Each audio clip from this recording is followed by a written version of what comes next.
Nach unseren ersten Tagen in der Kalahari geht es nun Richtung Süden. Hier ist ein eintägiger Stopp an einem besonderen Spot geplant. Anfangs fahren wir noch die B1, für lange Zeit unsere letzte Asphaltstraße. Dann geht es nur noch auf Gravel Roads, also Schotterpisten, weiter.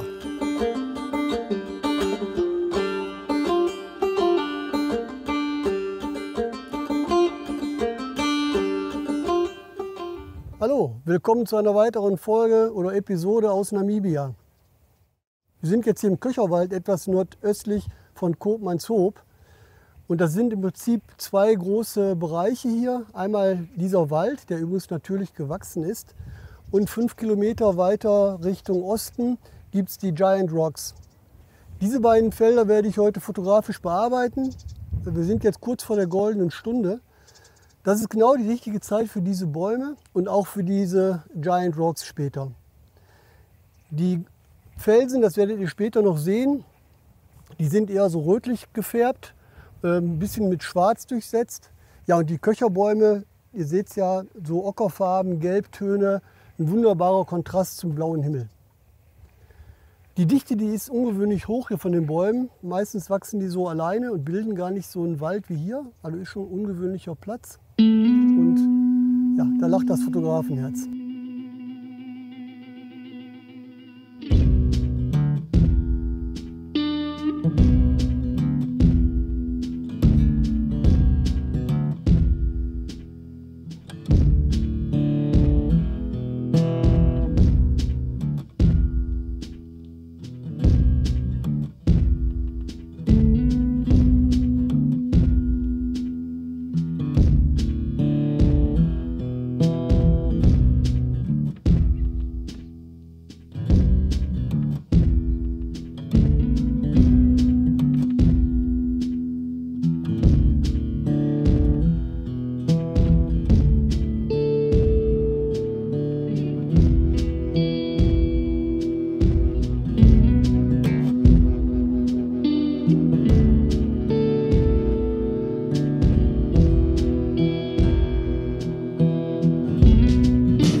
Hier hatte ich zu viel Wind im Mikro, deshalb gibt es den Text hier via Voice-Over. Wir sind jetzt im Gebiet Giant Rocks. Hier gibt es einen markierten Weg durch diese Felsengruppen. Diese Felsen, oft in Kombination mit den Köcherbäumen, bilden natürlich schöne Motive, insbesondere jetzt zum späten Nachmittag.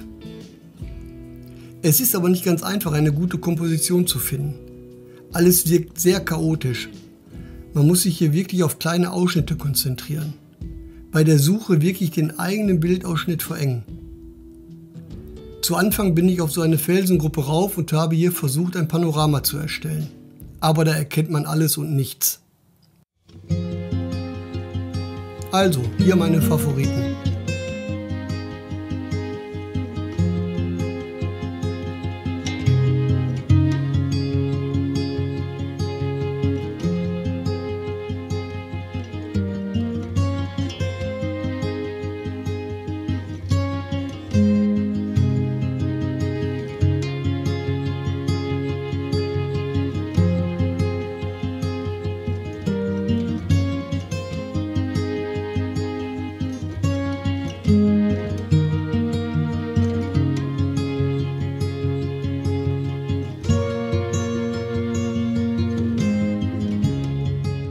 Ich habe hier diesen wunderschönen Baum entdeckt, inmitten der Felsengruppen. Hier ergeben sich für mich 3 verschiedene Perspektiven. Die erste, so wie ich es jetzt zeige. Der Baum wird gerahmt von der dahinterliegenden Felswand mit Hut und Himmel. Die zweite Möglichkeit ist eine Aufnahme von einer etwas höheren Position hier auf diesem Felsenhaufen. Dann nehme ich den Himmel komplett raus. Oder ich gehe ganz nah ran, weit nach unten und rahme den Baum nur mit dem Himmel.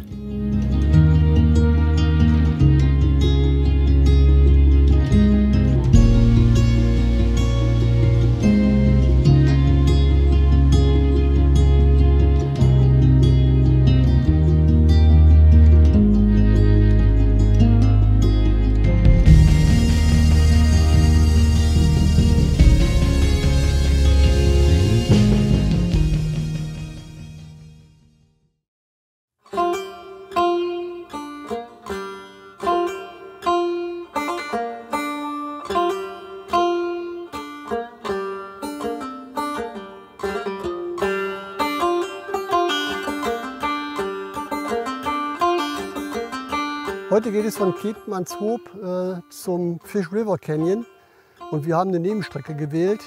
Die D608 ist gleichzeitig auch für uns jetzt die erste Gravel Road. Bis jetzt haben wir nur Asphalt gehabt, die B1. Und wir sind hier quasi vollkommen alleine. Wir fahren jetzt hier durch das kleine Karasgebirge. Es ist noch früh am Morgen. Oh ja, und diese herrliche Landschaft schreit natürlich danach, erstmal ein paar Bilder zu machen. Es ist relativ grün und ja, das erste Motiv könnt ihr auch schon hinter mir sehen, wie die Straße jetzt so langsam in das Gebirge reinführt. Dann die schön angeleuchteten roten Berge im Hintergrund, das bisschen Grün da drin. Hier kommt das erste Bild und dann geht es weiter über die D608.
So, die staubige Fahrt ist beendet.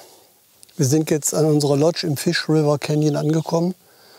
Ja, die Straßen in Namibia, das ist zum großen Teil hier Schotterpiste, also diese Gravel Roads, ganz wenig asphaltierte Straßen, hauptsächlich die von Südafrika hochführt bis Etosha an Windhoek vorbei, die B1, die ist wohl durchgängig asphaltiert. Aber diese Gravel Roads kann man relativ gut fahren, die sind gut gepflegt, relativ glatt auch, also man kann mit 70 oder 80 Stundenkilometer daherfahren, also empfohlen wird 70 Stundenkilometer. Natürlich können immer wieder Schlaglöcher auftreten oder auch mal so leichte Verwehungen von Sand oder so, ja, so leichterer Staub oder Gravel. Und da muss man halt aufpassen, dass einem das Lenkrad nicht so verreißt. Deshalb soll man nicht ganz so schnell fahren. Es passieren auch sehr viele Unfälle hier, also bezogen auf die Einwohnerzahl 50 Mal mehr als in Europa haben wir erfahren. Und das liegt hauptsächlich an der zu hohen Geschwindigkeit auf diesen Gravel Roads. Also wirklich gemütlich durchs Land bummeln, aber das haben wir ja ohnehin vor. Ja, diese langsame Fahrt dann durch diese einsamen Landschaften, das sorgt natürlich dafür, dass man erstmal wirklich die Atmosphäre von Namibia aufnimmt, alles genießen kann und wirklich im Land ankommt und nicht einfach nur von Punkt zu Punkt reist, sondern das Reisen selber wirklich, man kann das dann ganz wunderbar genießen. Was hier sofort auffällt, wenn man mal so ein bisschen alleine ist, ist die absolute Stille. Man hört nur Wind und sonst nichts. Kein Straßenlärm, keine Flugzeuge, keine Menschen. Ab und zu mal Tiere, Vögel, die so ein bisschen rumzwitschern. Oder Murmeltiere, die pfeifen als Warnung. Aber sonst nichts. Ja, die ersten Tage in Namibia sind extrem günstig, um die Milchstraße zu fotografieren. Wir haben Neumond und jetzt die letzten 2 Nächte kommt die Sichel so gerade über den Horizont vom Mond, aber stört vom Licht ja nicht wirklich. Und der Bogen der Milchstraße zieht sich hier wirklich komplett über den Himmel, horizontal. Fängt schon bei 70 Grad an, also fast senkrecht schon und geht dann über die Nacht dann halt rüber, über die 90 Grad. Das ist unglaublich, aber schwer einzufangen. Aber dafür gibt es noch mal ein Spezial, weil da wollte ich noch auch ein bisschen was erklären für die Leute, die noch nie Milchstraße fotografiert haben und daran interessiert sind. Aber ich war deshalb schon immer jetzt im Dunkeln unterwegs und habe da auch schon einiges im Kasten. Und das Schöne ist hier, sobald die dunkle Nacht beginnt, das ist ungefähr so 8:30 abends, sieht man die Milchstraße sofort und das bis zum Morgengrauen. Das ist unglaublich. Also über Stunden hinweg kann man die Milchstraße beobachten. Und das vollkommen ohne Lichtverschmutzungen. Also man kann die mit bloßem Auge wirklich ganz klar erkennen. Man braucht schon fast keine Langzeitbelichtung mehr. Aber dazu gibt es dann ein extra Video und da könnt ihr euch schon drauf freuen. Ja, was uns sofort gefangen hat, hier ist natürlich diese tolle Landschaft und überall sieht man Tiere. Wir haben ständig angehalten, beobachtet, fotografiert und ein bisschen gefilmt. Man kennt das zwar schon so aus den Berichten, aus dem Fernsehen, aber wenn man das mal selbst erlebt, Herrgott, das ist so toll. Ständig sieht man Springböcke, Oryx-Antilopen, dann ständig diese kleinen Erdmännchen in allen Formen und Arten. Ich kenne jetzt die ganzen speziellen Bezeichnungen nicht. Mal mit breiten, buschigen Schwanz, mal ein bisschen kleiner, mal sind die Tiere ein bisschen dicker, mal dünner. Das ist so putzig. Und die haben auch wenig Angst, die passen halt auf, wie man das so kennt. Einer guckt sich die Gegend an, die anderen rennen rum und futtern. Und man kommt auch relativ nah ran. Ich denke mal, dass sie auch verstanden haben inzwischen, dass die Menschen hier keine direkten Feinde sind. Und man kann die dann relativ gut beobachten. Ich werde in den nächsten Folgen dann noch ein paar Bilder und ein paar Videos von denen einblenden. Das ist wirklich allerliebst.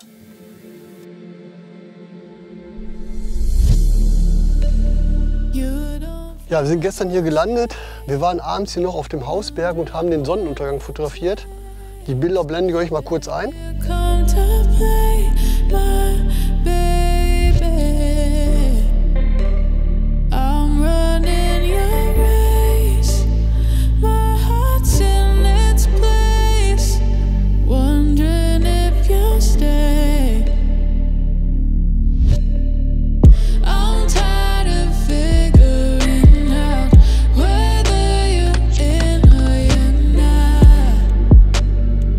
Ich hoffe, sie haben euch gefallen. Für den Start nicht schlecht, denke ich. So, heute Vormittag ist erstmal so ein bisschen Datensicherung angesagt. Wir haben ein bisschen Wäsche, wir sind ja schon eine Woche unterwegs und werden dann gegen Mittag hier in die Wildnis wandern. Das wird zwar sehr harsch vom Licht her, aber wir wandern einfach mal rein, um auch so ein bisschen die Atmosphäre aufzunehmen. Vielleicht sehen wir die ein oder anderen Tiere. Hier laufen ja doch ganz, ganz viele Tiere rum. Ihr könnt übrigens hier diese Spuren sehen. Das ist von den Springböcken, die rumlaufen, Kudus, Zebras. Die kann man abends auch sehen, die kommen ganz nah an die Lodge ran. Kann man die ganz in Ruhe beobachten. Die sind wild, die Tiere, tatsächlich. Aber die kommen halt nah hier hin, weil hier gibt es halt Wasser und direkt an der Lodge gibt es so ein frisches Gras, was ständig gepflegt wird. Und das essen die Tiere natürlich abends im Dunkeln ganz gerne, wenn die Leute alle in ihren Hütten sind. Vielleicht kann ich das abends auch noch mal filmen. Mal sehen. Ja, heute Abend haben wir dann noch einen besonderen Ausflug. Wir haben hier vom Haus so eine Sundowner Fish River Canyon Tour gebucht. Muss man nicht unbedingt machen, man kann auch selber mit dem Wagen reinfahren. Das geht auch relativ einfach. Wir machen das aber deshalb, weil der Guide wirklich die guten Punkte an dem Canyonrand kennt, wo man dann die wirklich guten Bilder machen kann. Ja, und er nimmt halt gleichzeitig ein bisschen Getränke mit, ein bisschen Essen mit. Und das möchten wir natürlich auch nutzen. Ich muss dann halt keine Location selber suchen am Rand, weil das Licht, das geht relativ schnell weg, das Gute. Die Sonne geht hier relativ schnell unter. Und da möchte ich halt davon profitieren, dass der Guide hier die guten Plätze schon kennt. Ja, ich hänge jetzt gleich die Videos und die Bilder von der Tour ran. Ich werde Voice-Over machen, weil während der Tour möchte ich halt nicht reinquatschen.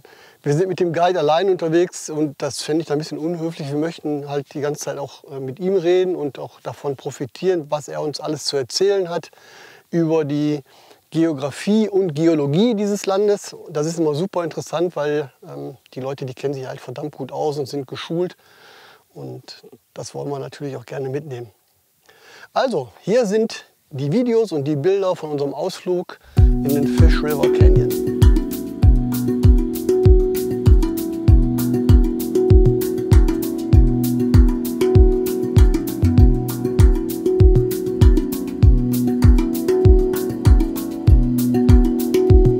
Es gibt keine wirklich gute Zeit, um den Canyon zu fotografieren. Noch lange nach Sonnenaufgang und lange vor Sonnenuntergang liegt der Canyon im Schatten.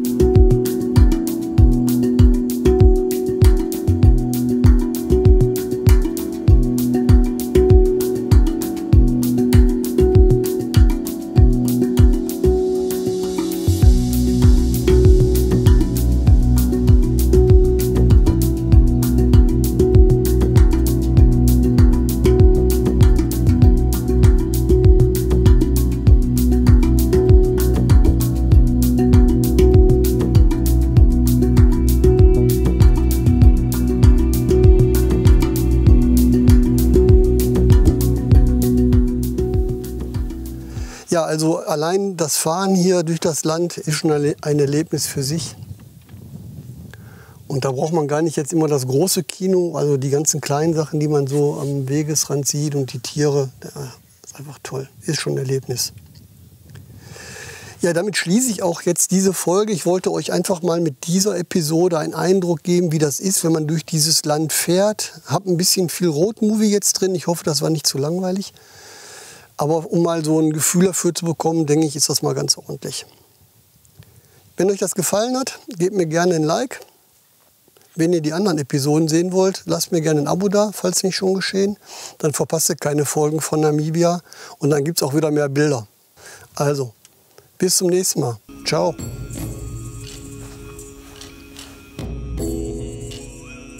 In der nächsten Episode sind wir in der Namib. Mehr Fotos zur Reise durch Namibia findest du auf meiner Website. Der Link ist unten in der Beschreibung.